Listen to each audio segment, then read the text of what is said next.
Les damos la bienvenida un día más en la tertulia de amigos en Radio Solidaria y Solidaria Televisión. Contamos hoy con la presencia de Miguel Díez. Miguel, bienvenido. Gracias, Ramón, bien hallado. Estábamos comentando antes de empezar el programa qué pinta la Iglesia hoy en el mundo.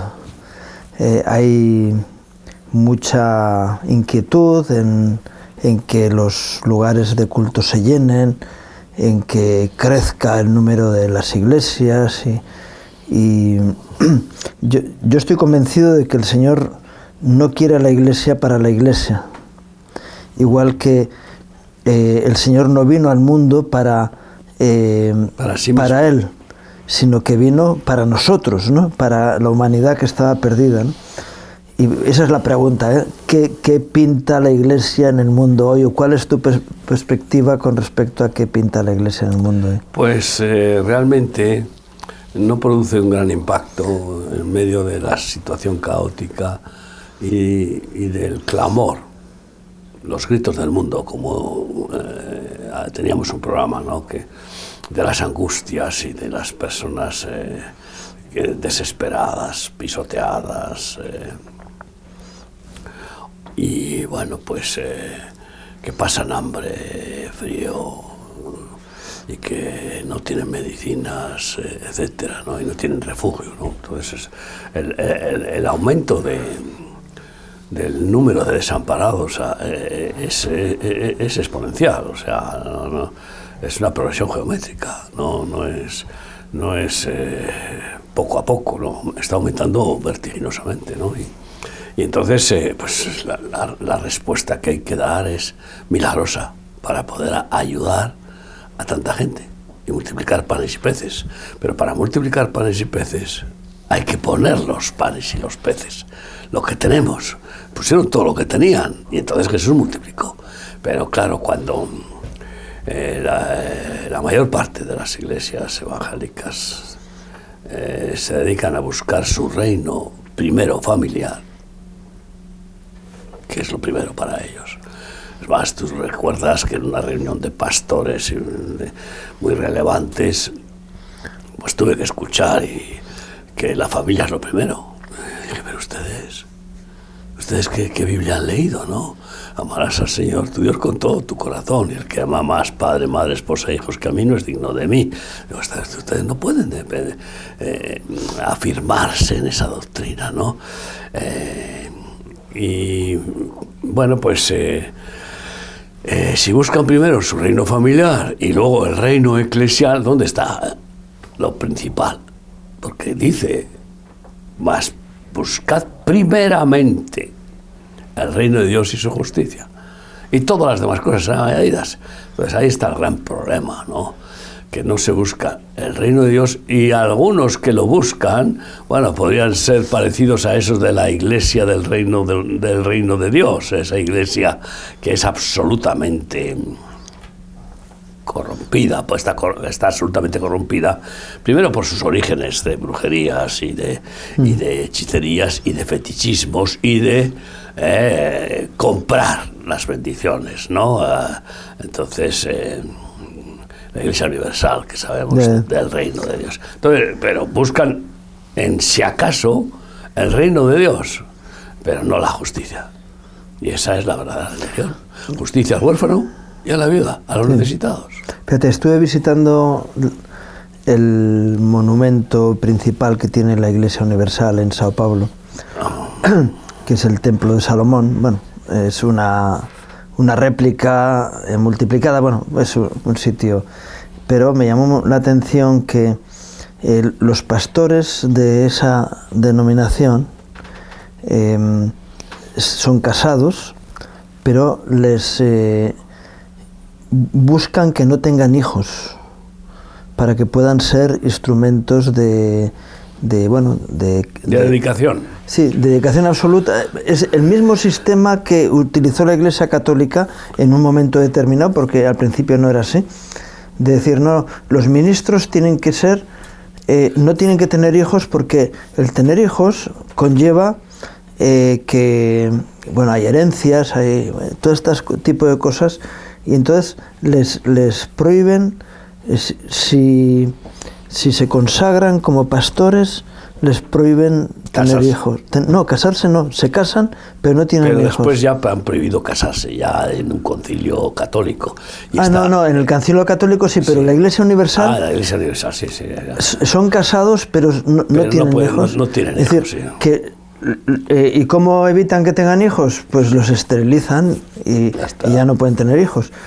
Con lo cual, volvemos al mismo problema que tuvo la Iglesia Católica, que tiene que ver con control de la institución frente a las personas, que es todo lo contrario. Una tiranía brutal, porque exigir el celibato a quien no tiene el don, pues ya lo dice la palabra de Dios, el que antes que abrazarse, casarse, el que no tenga el don del celibato, si es posible, es mejor quedarse soltero para la dedicación total al Señor, claro, pero esa palabra del apóstol no la pueden transformar en un dogma obligatorio No, y lo mismo pasa con esta gente, pero bueno, volvemos al asunto. Sí. ¿Cuál es el propósito de la Iglesia? Porque claro, esta gente lo que tiene es un crecimiento muy grande, sobre todo en Brasil, en otros países también, pero desde esa perspectiva de lo importante es la Iglesia. Y volvemos... la religión, porque no es una iglesia, eso no es una iglesia. Sí, bueno. Eclesia, la eclesia son los que precisamente... Los nacidos de nuevo, ¿no? Y los que han salido fuera del mundo. Eso es eclesia, eso es lo que significa la palabra original, ¿no? Pero el propósito... Y además... también puede ser una iglesia del diablo, porque ahora mismo templos satánicos que predican satanismo y culto a Satanás, ¿no? En Nueva York se abrió uno impresionante y ahí vamos a ir abriendo más. Entonces, el asunto es que anuncian iglesia y no son iglesia. Son religión que además... dirigida por capos completamente corruptos que buscan poder económico, enriquecerse a lo máximo, vivir en lujos y tener fama encima y poder.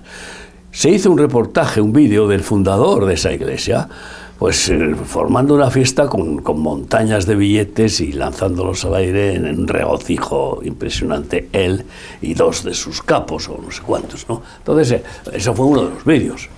Pero el mensaje de da a Dios y Él te dará el 100 por uno, pero no le dan a Dios, se lo da al capo, al sistema, a los capos, a los que participan en esa doctrina de Balaam. Sí, sin embargo, Proverbios dice, ¿no? El que presta al pobre, el que da al pobre presta a Dios, ¿no? Y no quedará sin recompensa. Pero es por eso estos ministerios no tienen obra social, y si la tienen es de pacotilla, es para intentar blanquearse un poco, ¿no? Pero este es el gran problema, aunque muchas congregaciones evangélicas hacen lo mismo, son esclavas de esa doctrina diabólica de Balaam, de la prosperidad. Pero las que no son así, la mayoría tampoco piensan en el pobre. La mayoría es que consideran que no tienen recursos, que esa es una obligación de los gobiernos, y que no tienen recursos porque sus presupuestos están estructurados para proyectos eclesiásticos. Sí. Y aunque incluso gasten mucho dinero en el evangelismo, como las hay, y que, bueno, pues porque, claro, se justifican que la gran comisión es ir por todo el mundo y evangelizar a toda criatura, pero es que no se dan cuenta que la mejor manera de evangelizar es con los frutos del Espíritu Santo. Y la fe sin esos frutos está muerta. La fe sin obras de amor está muerta. Y la mejor manera de llevar la salvación es mostrando a los perdidos, a los incrédulos, que Dios es amor. Y el amor es dar, socorriéndoles. Entonces, ahí estamos viendo resultados de miles de presos en las cárceles de África y de América Latina que están recibiendo a Cristo porque ven las manos de Cristo, que son las de los embajadores del reino y su justicia, de su reino y su justicia. Y que dan todo lo que pueden, se lo quitan de la boca. Estos embajadores nos lo quitamos de la boca en remar para dar gratis. Recibimos gratis y damos gratis, porque todo es del Señor, ¿no?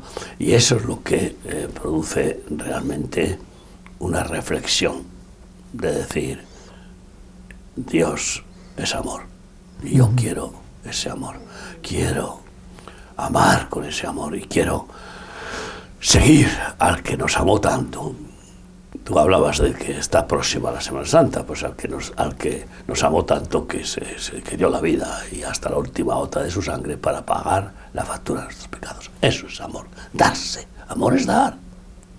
Y sin que mire la mano derecha lo que da la izquierda o viceversa, sin esperar nada a cambio. ¿Y a quién hay que dar? ¿Al que ya tiene? ¿Al que no necesita? ¿Al avaro? ¿Para quién se dan los diezmos y las ofrendas en muchísimas iglesias? Esta es una pregunta adyacente a la que has hecho. Sí. ¿Qué hacen con los diezmos y con las ofrendas? ¿Qué hacen con los recursos, no? Vamos, que yo recuerdo que cuando llegué a Burkina Faso, pues había una política religiosa puritana de un monstruo de edificio, evangélico que decía, nada, no os preocupéis por el dinero, eso no tenéis que preocuparos por buscar el dinero, porque lo que tenéis que hacer es buscar, construir templos, además lo llamaban templos. Y claro, no les daban el dinero para hacerlo, no, que se lo quitaban de la boca y pasaban hambre toda su familia para construir templos de chabolas, de lata, o lo que fuera, para construir las falsas iglesias por ese fanatismo religioso, de esa prioridad. Y encima los llevaban templos. Y mientras se morían de hambre sus familiares. La iglesia primitiva, cuando el concilio de Jerusalén, el conflicto que hay entre judíos y gentiles, y cuando el grupo que estaba dirigiendo la iglesia en Jerusalén envía o despide a Pablo y le dice, acordaos, es decir, guardaos del mundo, tal, no sé qué, pero acordaos de las pobres, de las viudas y de los huérfanos, y dice, lo cual también... Solo una cosa nos pidieron, dice, sí. cuando nos enviaron, sí. Solo una cosa nos pidieron, que no nos olvidáramos de los pobres. Los pobres, lo cual... De los necesitados, sí. ¿No? Y que, por lo tanto, que buscáramos socorrerles. Es que la Iglesia sin esa manifestación de misericordia y compasión, pues es un rollete, ¿verdad? Es un rollo... No ya en pergamino, sino un rollo sí, es una excusa para montarse. En demagogia y en discurso y en estructura humanista y carnal. Claro, muchas veces lo que dice, la excusa de muchas congregaciones es decir, ¿yo cómo puedo cambiar el mundo? Es decir, la problemática del mundo es demasiado grande para que yo pueda cambiarla, ¿no? Y entonces dice, bueno, voy a hacer lo que yo puedo hacer en mi entorno, pero claro, en esas prioridades, ¿no? Pero yo recuerdo hace 43, 44 años que la visitación del Señor a nuestro ministerio, incipiente, naciente, era precisamente eso. ¿Qué puedo hacer yo para cambiar la realidad del mundo que me rodea, ¿no? Y el mundo que me rodea empieza por los más próximos, ¿no? Ese es el amor al próximo, pero además es que eso es ser sal. Y eso es librar la batalla contra los reinos de maldad de este mundo, echarlos fuera. Quiero decir que nosotros éramos poquitos, la fe. Éramos poquitos, pero el hecho de que hoy estemos en tantos lugares... Fue por esos poquitos. Ahora, yo te pregunto, ¿cuántos cristianos evangélicos hay en el mundo? más o menos. Bueno, hablan de cerca de 1.000 millones, por ahí, bueno, otros tantos católicos. ¿Y cuántos católicos? Sí, más o menos por el estilo. 2.000 millones. ¿Qué pasaría si los 2.000 millones sacrificaran 10 euros al mes cada uno? Sí, sí. 20.000 millones mensuales. Sí se podría cambiar el mundo. Se puede, sí. Con un poquito de cada uno, ¿no? Este es el tinglao. El problema es que se les saca la leche ordeñándoles con discursos religiosos para que el alfolí sea dedicado a la religión. Pero yo exhorto a que las congregaciones tengan una pasión por los pobres y dediquen gran parte de sus ingresos a los pobres. Porque ahora mismo... Y que potencien que los miembros de sus congregaciones den prioridad a los pobres.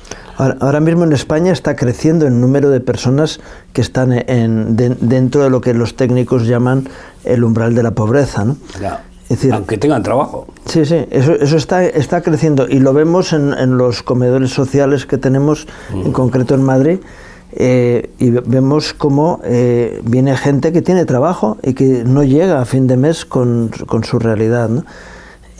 Evidentemente, si pusieran su mirada en el propósito de Dios para sus vidas, quizás no estarían en la necesidad que están. Ese es el problema. Pero luego están las iglesias que tienen apalancadas fortunas o que viven sus capos con lujos que son vergonzosos, como les pasa a muchos políticos, que da vergüenza ver sus despilfarros mientras el pueblo que gobiernan pasa extrema necesidad, ¿no? Entonces, hechos son amores y no buenas razones, y por sus frutos los conoceréis, y se puede ver a quién es verdadero Hijo de Dios, aquel que tiene misericordia. Misericordia quiero y no sacrificio, dijo el Señor, respecto precisamente a los ritos religiosos. Claro. Religión, ya está bien de religión. Fíjate, empezamos por los prójimos, pero cuando el Señor se marcha, dice, seréis mis testigos, y empieza por Jerusalén, luego Judea, Samaria y hasta los confines de la tierra. Quiero decir que alguien se puede justificar y decir, oye, yo bastante hago en mi propia tierra, es decir, estoy cumpliendo con el plan de Dios. Es decir, la gran comisión es arreglar primeramente las cosas más cercanas, pero tener una extensión. El llamado es ir a todo el mundo. Hasta los confines. Entonces, claro, pues decir, pero qué locura de Cristo de ir por todo el mundo, como si nosotros pudiéramos ser capaces. Bueno, habrá cristianos ahí que hagan ellos, ¿no? No, nosotros no somos capaces de cambiar el mundo, sino de cambiar, Tikkun Olam, cambiar la parte de responsabilidad que el Señor nos ha concedido.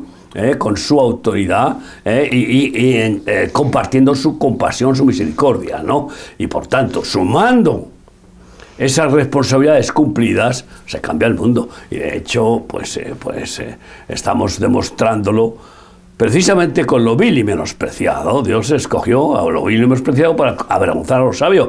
Y tú te imaginas esta revolución que está haciendo el Señor, no es nuestra, claro, con remar y con cuerpo de Cristo. ¿Y por qué? En 45 años.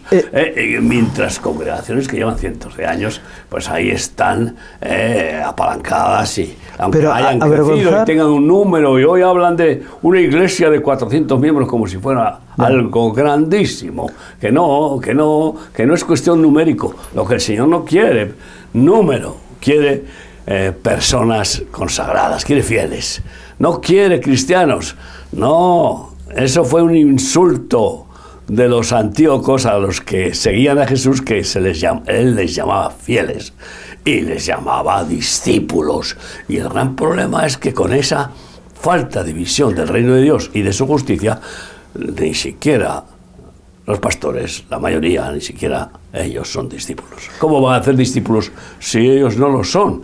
¿Por qué? Porque un discípulo requiere el maestro. Es como un escudero del caballero y requiere dedicación completa, 100%, total, de cuerpo y alma. y no tenerlo en el segundo lugar, primero yo y mi familia y después tú, o primero yo y mi familia, después el sistema religioso y luego tú. No, que no, dedicación total. ¿Y quiénes son esos pastores que hoy tienen esa dedicación total en las congregaciones? Muy poquitos. Por eso podemos volver a la frase, a la enseñanza tremenda, tajante de Jesucristo. Muchos son los llamados, pocos los escogidos. Yeah. Así que esos son llamados que llaman y que ¿cómo decir? Atan a los creyentes a los pesebres religiosos como burritas, como la parábola del asna y el pollino atados sin que nadie los monte, y los van pastoreando religiosamente para que no se les vayan, como ese médico que nunca cura a su paciente, sino que le va manteniendo para no perder. Claro, no perder al cliente, no. Entonces, esto es terrorífico. Esto es terrorífico. Cómo el diablo consigue engañar incluso a personas que tienen realmente, pues, una pasta, diríamos, ¿no? Que son buena tierra, pero que se dejan engañar porque vienen los tiros, los dardos de mentira a través de la mujer, a través de los suegros, a través de los padres, a través del pastor, a través de la congregación, y entonces van perdiendo vigor, sí. Van perdiendo la fuerza de la fe inmutable, la fe que es la certeza y de la voluntad de Cristo, y van cediendo. Y se van debilitando, y cuando se dan cuenta, no se dan cuenta, es que ya, cuando se dan cuenta no se dan cuenta, es decir, que ya no disciernen más que lo que han asimilado y en lo que se han transformado, ¿no? Sin darse cuenta en meros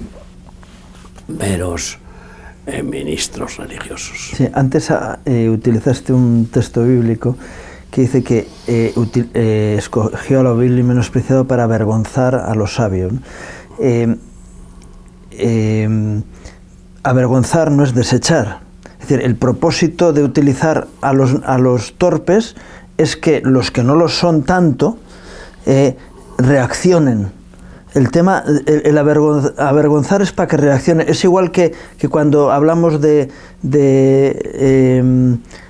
despertar a celos a Israel, es para que se despierten. Es decir, todo hombre es válido para hacer la obra de Dios. Es decir, porque dice, no, yo es que soy una persona que tengo una vida más o menos estable y tengo cualidades, entonces no soy de los llamados. Diga, no, perdona. Dios está utilizando al torpe para avergonzarte a ti, que teniendo más capacidades no lo haces. Que Dios te va a dar cuenta, va a pedir cuenta de que tú tienes un 10 y resulta que tiene 1 o 2, pues está dándolos todo, ¿no? Y a muerte. Pero es que es muy sencillo. La mayor manera de avergonzar a una persona es llevarla al arrepentimiento. La vergüenza que siente por metanoia, cambio de mente, de descubrir pues el horror de su pecado. Eso es lo que pues decía Dostoyevsky, ¿no? Que no hay nada más doloroso para el hombre que el despertar de su conciencia. Esto es terrible. Y es verdad, es la vergüenza. Entonces, claro que es para avergonzarles, para que se arrepientan, se sientan, pues eso, repugnantes por su egoísmo, por su codicia, y por su soberbia, ¿no? Y etcétera, ¿no? En una palabra. Es para humillar, porque el que acepta la humillación que produce la vara de Dios, que su palabra es parte vara y parte callado. Entonces, ¿y esa vara para qué es? Para humillar, para que doblemos la cerviz. Uno de los problemas más rotundos es cuando le dice al profeta, te envío a un pueblo duro de cerviz, y está hablando del pueblo de Israel. Es decir, la soberbia es lo más peligroso, porque es el pecado de Satanás y la madre de todos los pecados, ¿no? Y Israel es uno de los 2 principales problemas. su soberbia y su amor al dinero, porque tienen la gracia divina para producir dinero, vamos, solo por el tesoro genético acumulado de las verdades de Dios, de la sabiduría bíblica, que aunque no la reciben muchos, la mayoría, para hacer el bien, sino para enriquecerse, pero es sabiduría que enriquece, eso está clarísimo, es conocimiento de las verdades que producen resultados. Pero puestos positivos. Esos dones al servicio de Dios, producen mucho más, van a producir aquel que tiene habilidades, que tiene dones de Dios, porque todos los dones vienen de Dios. Es decir, uno puede decir, no, es que yo tengo unas cualidades porque me he esforzado, sí, pero el esfuerzo también lo pone el Señor. Ese orgullo, yo me he hecho a mí mismo, ya sabes, esa frase, yo me lo he ganado a pulso, ¿no? O sea, yo me he logrado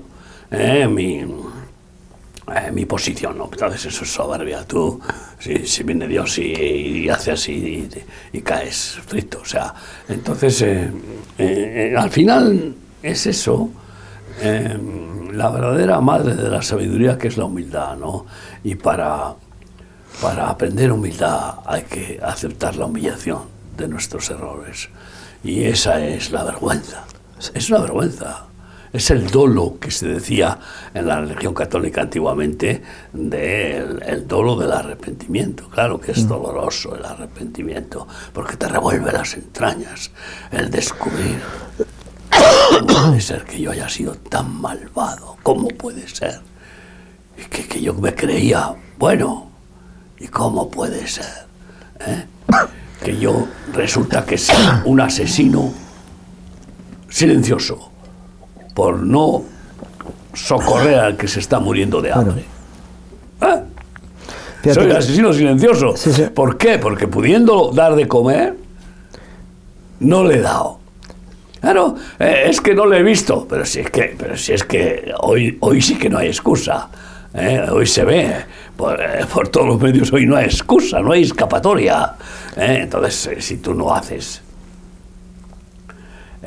obras de misericordia que Dios prepara de antemano para que las hagas, es que estás muerto, no tienes amor. De hecho, está muerto. Santiago es categórico, ¿no?, en su carta, cuando dice: el que sabe hacer lo bueno, o el que puede, el que es capaz de hacer lo bueno y no lo hace, le es pecado. Le es pecado. Y esa es lapidaria, es igual que todo lo que no proviene de fe es pecado. Es decir, ¿quieres hablar de pecado? Mira, si tú eres capaz de hacer algo y no lo haces, que tengas algo bueno, claro. Ten claro que estás cometiendo un pecado, es decir, estás ofendiendo a Dios y dejando de hacer aquello que tendrías que hacer.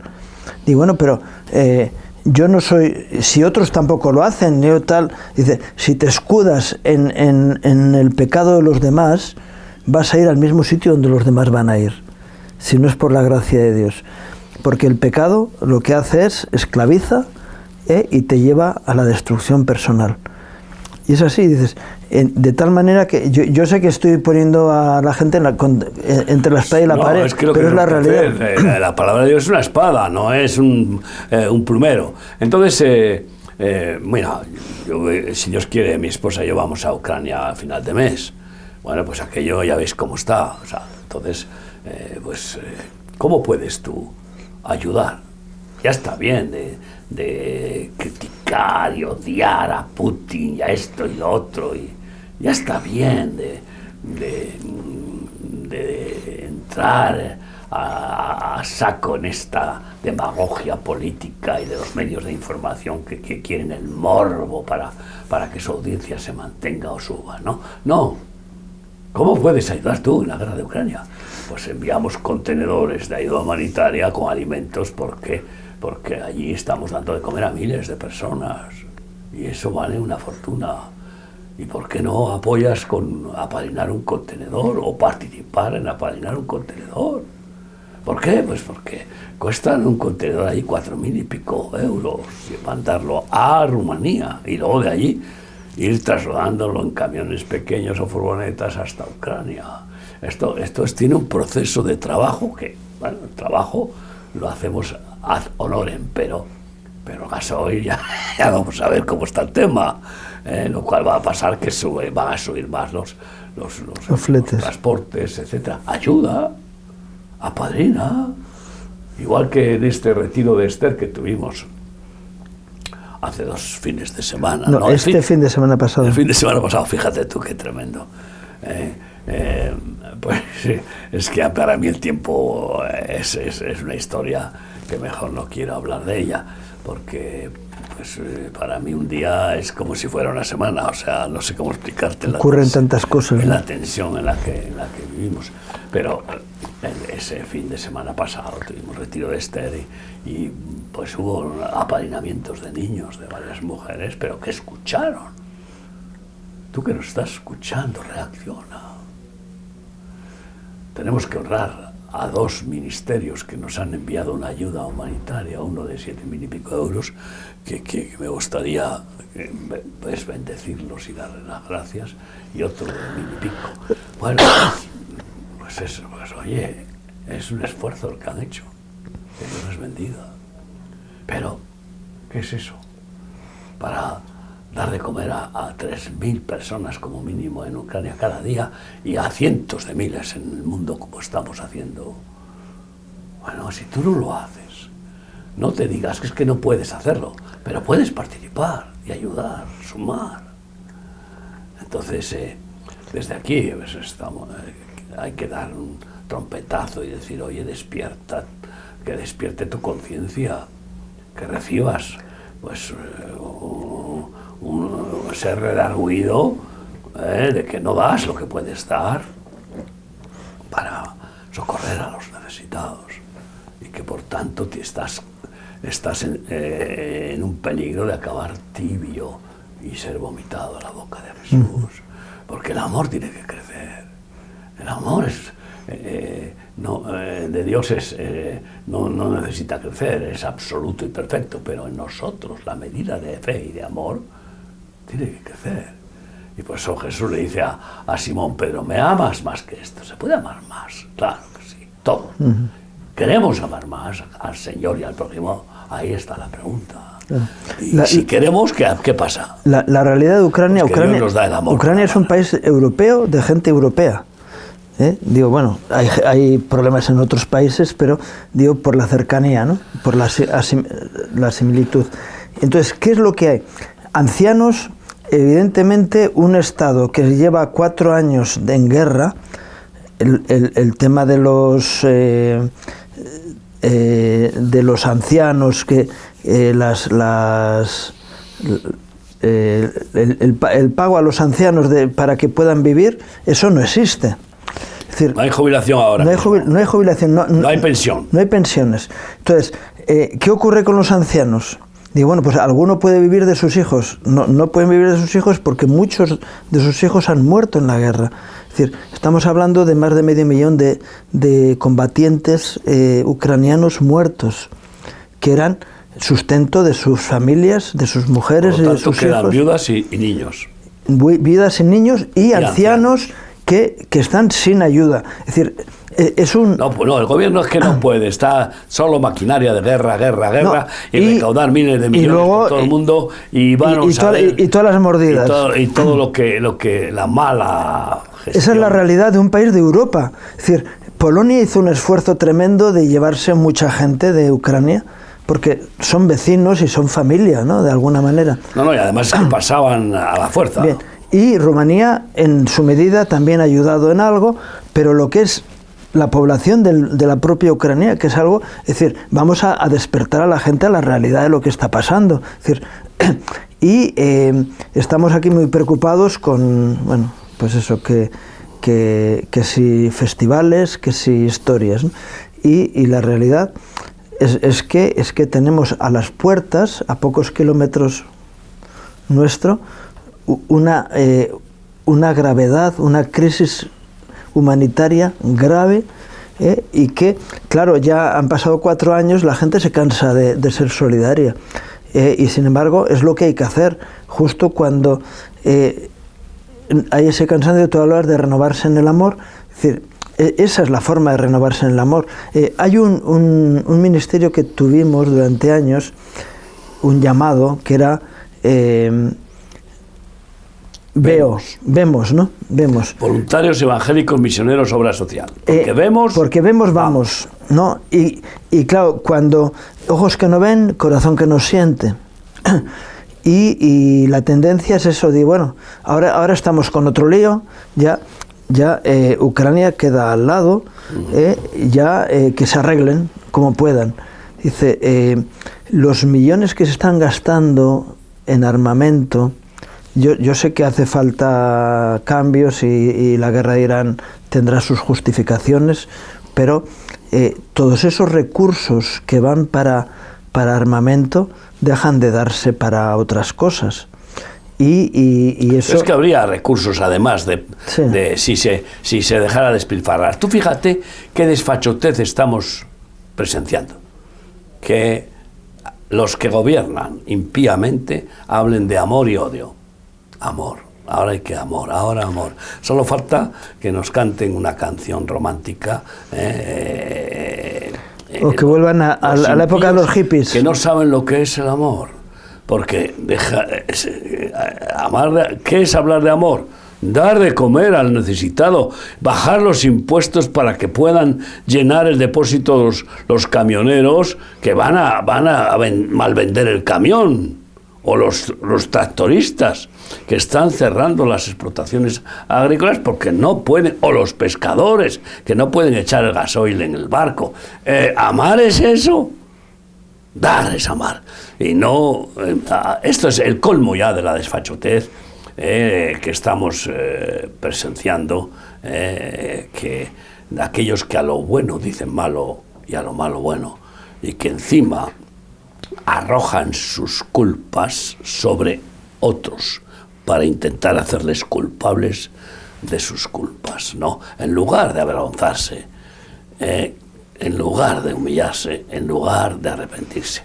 Pero bueno, Dios está por encima de todo, y confiamos en que los cambios los va a ir produciendo Dios. Y Dios nos ha dicho, Tikkun Olam, que vayamos cambiando la sociedad, las personas, el mundo. ¿Cómo? No hay otra cosa que la fe y el amor. No hay otra manera que el Evangelio de Jesucristo. No hay otra forma que la bandera eterna que es Yahweh Nisi. Jesucristo es mi estandarte, mi bandera. El único nombre dado a los hombres por medio del cual hay salvación y vida eterna se llama Jesucristo. Pero, ¿cómo podemos confesar el nombre de Jesucristo?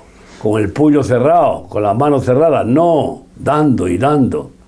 Y entonces vienen los presos musulmanes en las cárceles que se morían de hambre porque su religión les condena en la ley del talión. Al que roba le cortan la mano, o si acaso nada más, y derecha y el pie izquierdo, o lo mandan a la cárcel, y allí lo desprecian hasta la familia. Y vienen los que proclamamos el nombre de Jesucristo, que somos manos de Jesús, y les damos de comer, sin hablarles casi nada más que decirles que les amamos. Y resulta que nos preguntan, ¿y por qué hacéis esto? Si nunca vais a poder recibir nada a cambio. Es que no lo hacemos nosotros. Es Jesucristo, Isa, que figura en el Corán, el que te está dando de comer con nuestra mano. Y entonces, pues algunos reaccionan. Y tenemos ya siervos del Evangelio que antes eran presos musulmanes, y que ahora, pues bueno, ¿para qué vamos a hablar? El amor vence, pero no el amor falso, hipócrita, de instrumento político maquiavélico. No.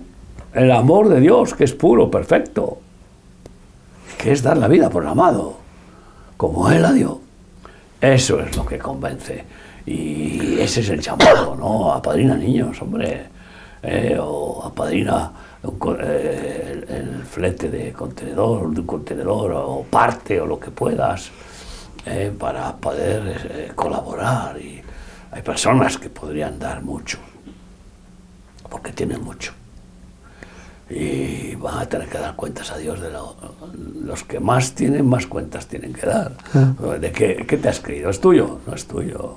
Viene Dios y dice, sí, ¡pum!, borrón y cuenta nueva, y te arruina de una manera o de otra, ¿no? Y, en fin, estamos aquí para despertar conciencias y tocar la trompeta. Va a haber millones de personas desesperadas. ¿Quién las tiene que socorrer? ¿Los gobiernos? Venga, ya los gobiernos están ocupados en el petróleo, en las armas, y en mantener sus poltronas y tal. No.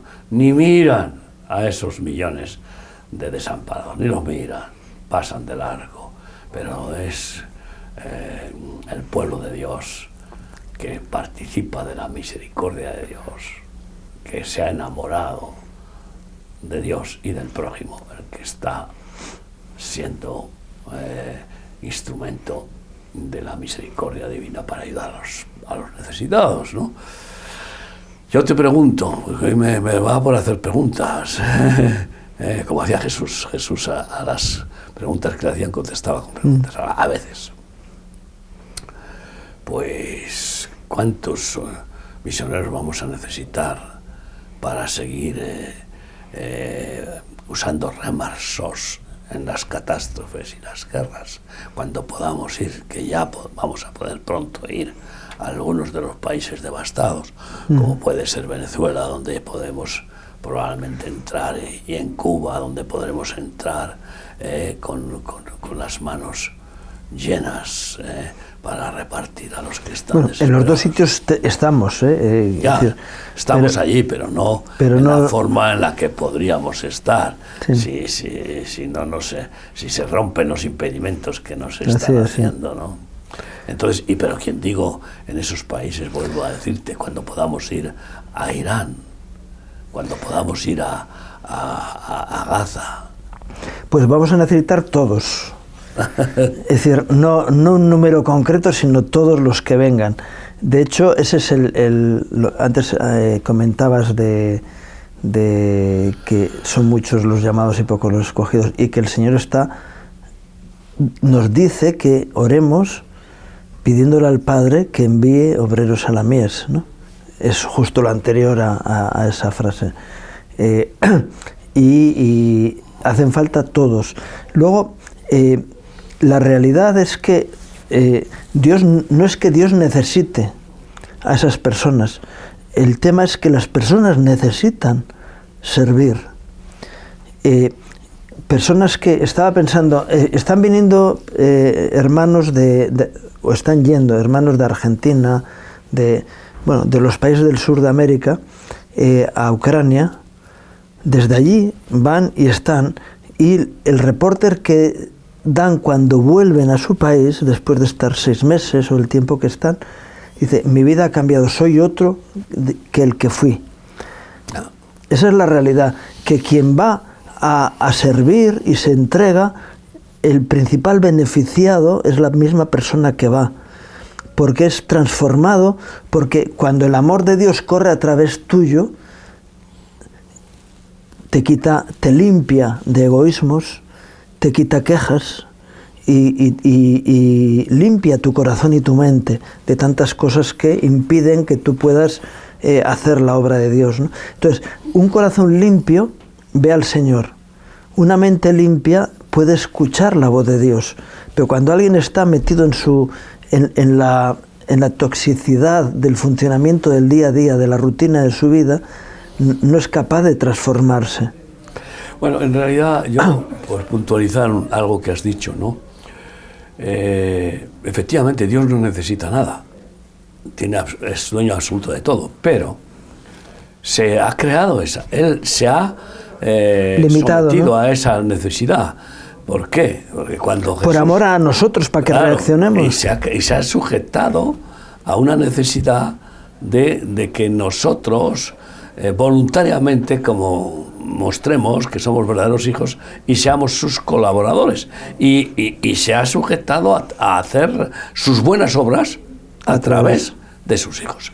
Y así lo dice además cuando Jesús está pidiendo a sus discípulos que vayan y desaten una burrita y un pollino que están atados, y si el dueño os dice: ¿por qué los desatáis?, decirle que el Señor los necesita. Entonces yo predico que es una necesidad de Dios, que no tendría que tener, pero que Él, voluntariamente, por amor, se ha fijado para poder darnos la oportunidad de ser sus colaboradores y para trabajar como cuerpo. Si Él es la cabeza, pues se ha sujetado a tener un cuerpo que es el que manifiesta la acción de su voluntad, de su reinado, de su autoridad, ¿no? Y bueno, nosotros tenemos muchos lemas, pero uno de ellos es visión, pasión y acción. Y lo que hace falta es tener la visión del reino de Dios y su justicia, no de los reinos religiosos, ni familiares, ni terrenales, y pues tener esa pasión, ese fuego, que tú dices que reciben los que visitan misiones y luego vuelven. Lo que les pasa es que se les enciende una pasión, claro, que antes no tenían, entonces eso les cambia, claro. La pasión del amor verdadero, que es dar y de socorrer, y el gozo inmenso de ver cómo el sediento bebe, el que tiene hambre come, el que está desnudo viste, el que está enfermo es sanado porque recibes medicinas o porque experimenta el poder sobrenatural de la sanidad al orar por él. Y así sucesivamente, el que está tirado en la calle o sin hogar y recibe un hogar familiar encima de la verdadera familia eterna, pues es un gozo poder proporcionarlo. Y hacer el bien es el mayor gozo de la existencia humana, y no puede hacer el bien el que no ama de verdad, con el amor de Dios en Cristo Jesús. El Señor contaba una parábola que fue contratando gente a lo largo del día, y al final del día se encuentra en la plaza con algunos que están desocupados, ¿no? Y dice: ¿qué hacéis aquí? Es que nadie nos contrató. Dice: bueno, pues venir a mi viña. En otro lugar dice que ¿cómo irán si no fueran enviados, ¿no? Y hay algunos que están ahí en esa posición de decir: yo estoy esperando a que Dios me llame. No tiene más que leer la palabra o escucharnos hoy a nosotros. Y escuchar, leer o escuchar, es decir, pero bueno, pues si es que el llamado es desde hace 2000 de años y no cambia. No esperes que Dios baje del cielo en forma visible y te hable a ti, guapito, vamos, porque tú necesitas que Dios te lo diga a ti, no que lo diga a través de la palabra de Dios o de sus siervos. No, si no escuchas a los siervos de Dios y a sus profetas, no vendrá nadie del cielo a hablarte, ni se producirá, porque eso es orgullo religioso, orgullo humano, ¿no?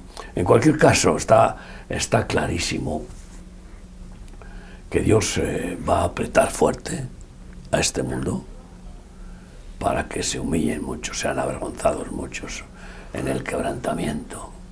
Cuando truena, se acuerdan de Santa Bárbara, y se acuerden de Dios y se arrepientan y digan: Dios mío, ten misericordia de mí. Y ahí entonces el Señor pues envíe sus manos para consolar, confortar, para que aquellos que reciben el perdón puedan después también recibir el socorro físico, familiar o de cualquier necesidad que tengan. Y bueno, pues la fe es personal, por supuesto, pero la fe viene por el oír, y el oír por la palabra de Dios. Estamos aquí con certeza, con total seguridad de que hablamos palabra de Dios, que es amarle con todo el corazón y al prójimo como a nosotros mismos. Pero hay que estar dispuestos a obedecer, y aún en la imposibilidad de hacerlo, es decir: Dios, tú me lo mandas, tú me darás la gracia de hacerlo. Respóndele al Señor: yo estoy a la puerta de tu corazón y llamo. ¿Me dejas entrar? si me abres, mi Padre y yo entraremos dentro de ti y cenaremos contigo. ¿Qué es lo que quiere Dios? No quiere diezmos ni ofrendas, que están bien, pero lo que quiere es el corazón, que le entreguemos nuestro corazón, que digamos, hágase en mí tu voluntad, reina en mí.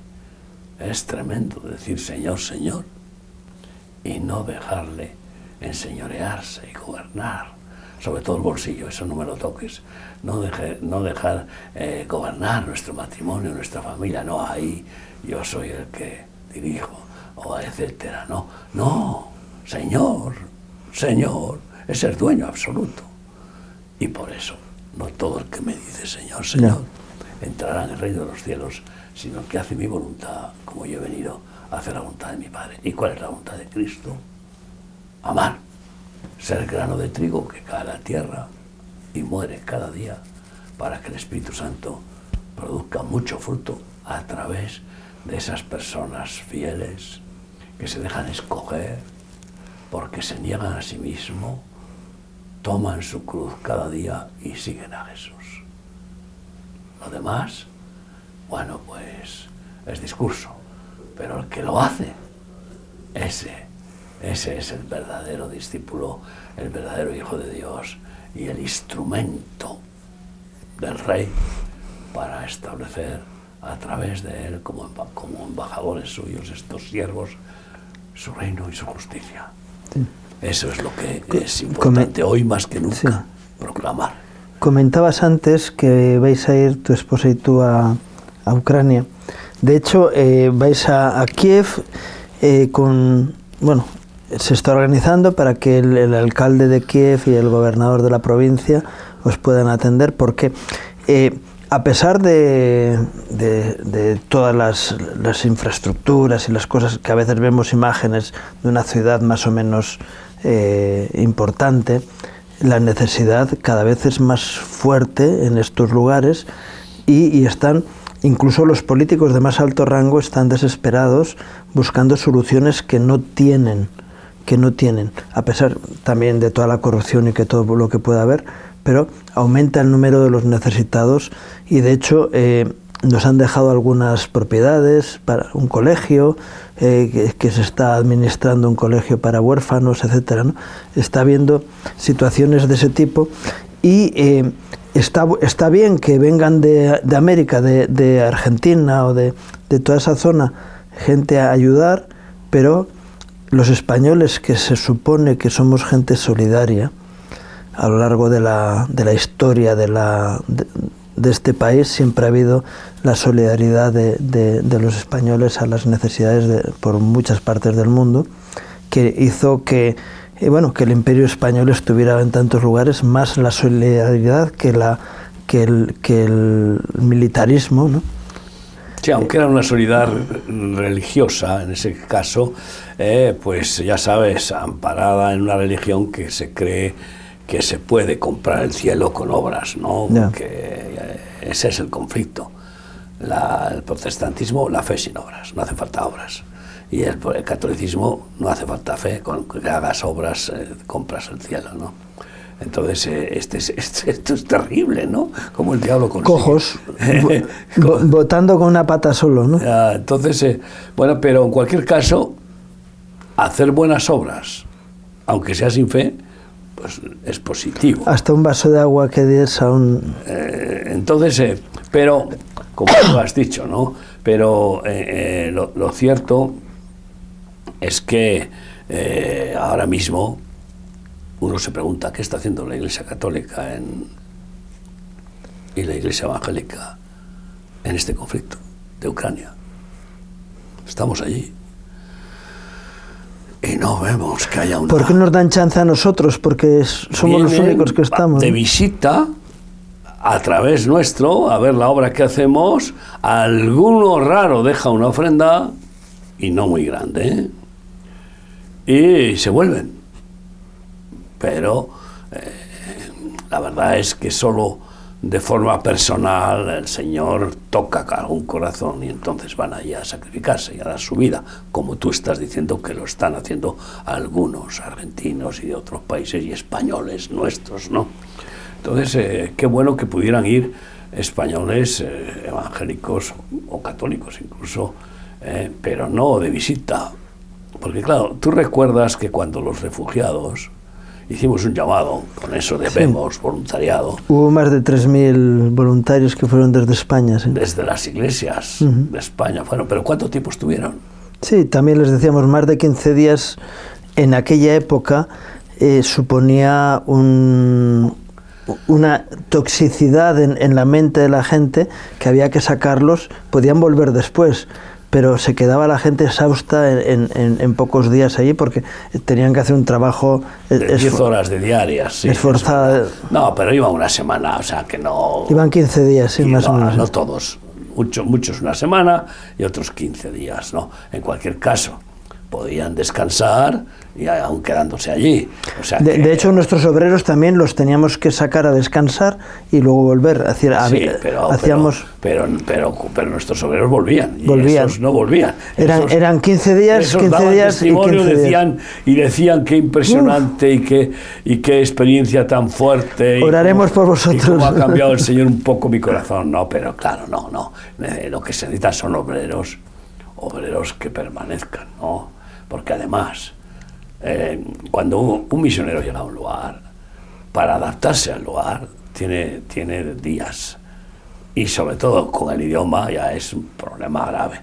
Y después, para poder entender la visión que estamos haciendo, la visión del reino de Dios y su justicia, lo que es quitarse el talit en caso de judío, ¿no? O quitarse pues el manto babilónico religioso, o quitarse pues eso, la capa, ¿no? de capo, para poder ponerse la toalla.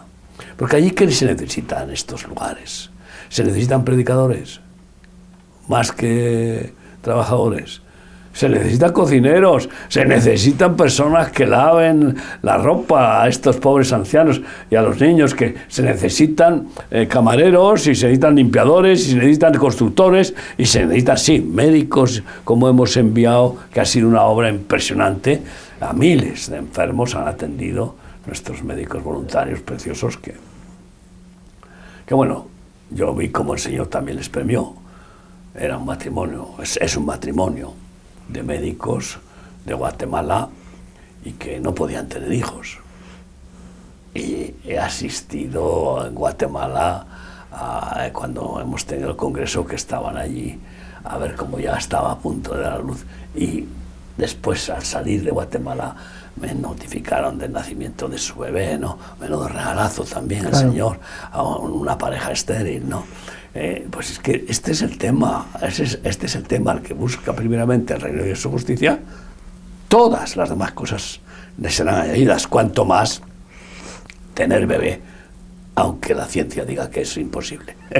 Esa es la obra divina de recompensa, la mejor paga que se puede tener es la que da Dios a sus obreros. Así que, pero muchos tienen miedo a que les falte porque no tienen fe en el patrón, dueño del oro y de la plata. No tienen fe en el buen patrón, el buen Señor, y entonces pues pelean y perrean y patalean para conseguir cubrir sus necesidades, y algunos pues malamente lo consiguen, ¿no? La mayoría malamente lo consiguen cuando pueden tener todo lo necesario. ¿Y para qué más? Teniendo lo necesario, ya es más que suficiente, sirviendo al dueño de todo lo que existe, que es Jesucristo. Yo recuerdo la película de Los Miserables, ¿no? Ser un miserable para llegar a fin de mes con lo que uno tiene, o vivir en la grandeza de la gloria de Dios, ¿no? Bueno, y para llegar mal a fin de mes. Sí, por eso, con miseria. Eso miserable, sí, es verdad. Sí, bueno, pues no, la cuestión es sencilla, ¿no? Entre vosotros siempre tendréis pobres, pero no dijo conmigo, con él no. Él multiplica panes y peces si hace falta, harina y aceite. Él es dueño de todo, ¿no? Y no quiere tampoco ricos insensatos, que acumulan y guardan sin pensar que eso que guardan puede salvar vidas. O sea, no quiere gente así miserable, que egoístas, ¿no?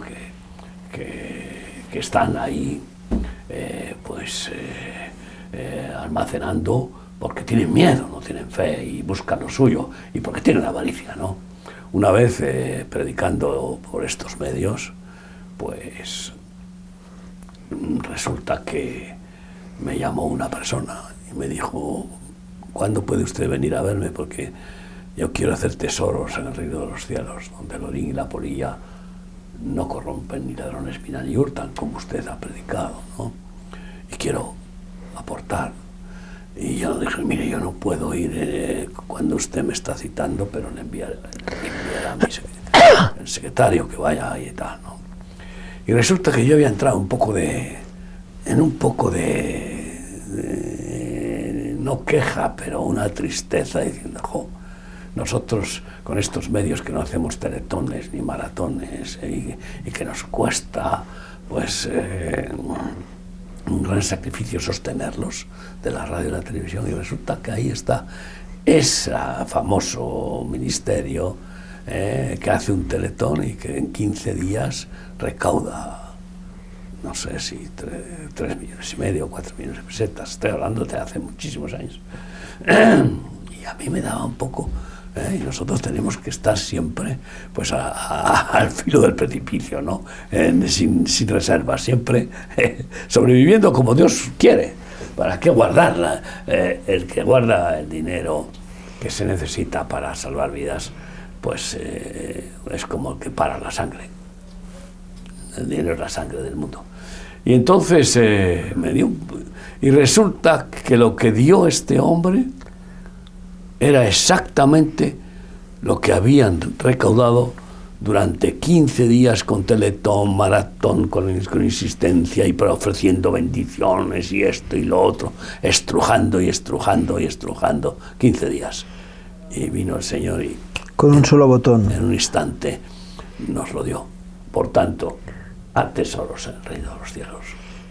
Allí, entrega lo que el Señor te ha dado de gracia en sus manos, porque es donde mejor está guardado. Lo que no le damos a Dios, Dios permite que el diablo nos lo quite. Esto es así de terrible, de una tarde o temprano. En cualquier caso, pues qué bueno es confiar que el Señor recibe con gozo nuestro amor verdadero de entregarnos por completo para servirle y rendir las finanzas que son suyas, los talentos, las minas, los dracmas, que eran monedas y que simbolizan claramente los recursos de nuestro tiempo, nuestras finanzas y nuestra vida para hacer la voluntad de Dios, salvar, sanar y libertar almas. Así que, ¿qué llamado hacemos? Sigue a Cristo y Él hará de ti pescador de almas. Él hará de ti un embajador de su reino y de su justicia, un verdadero socorrista de los necesitados que se multiplican en el mundo. Bien, vamos a orar. Sí. Señor, yo te pido por aquellos que nos ven, nos escuchan, para que no pasen página después de haber sido confrontados en esta mañana. Señor, yo te pido que obres por medio de tu Espíritu Santo, levantando a aquello que tú estás tocando cada vida, cada corazón. Señor, quita toda justificación o todo argumento que impida tu llamado para cada vida, Señor. El que tenga que salir, el que tenga que ofrendar, el que tenga que hacer lo que tú estás poniendo en su corazón, Señor, que tú les des la gracia para poder llevarlo a cabo. Señor, y utilízanos como canal para que todo aquel que tenga inquietudes de servicio puedan encontrar en medio nuestro el camino oportuno para poder cumplir con tus propósitos. Ponemos en tus manos todo lo que tú estás haciendo con cada vida y te pedimos que te glorifiques en cada uno. Te lo pedimos en el nombre de Jesús. Amén. Amén. Y gracias, Miguel, por tus comentarios. Siempre y al tus Señor, a reflexiones. ti y a los hermanos que están aquí sirviendo en este ministerio. Y gracias a ustedes también por estar con nosotros en este programa, deseándoles un día más Que Dios traiga gracia y bendición a sus vidas, sus familias, sus trabajos, que Dios les bendiga.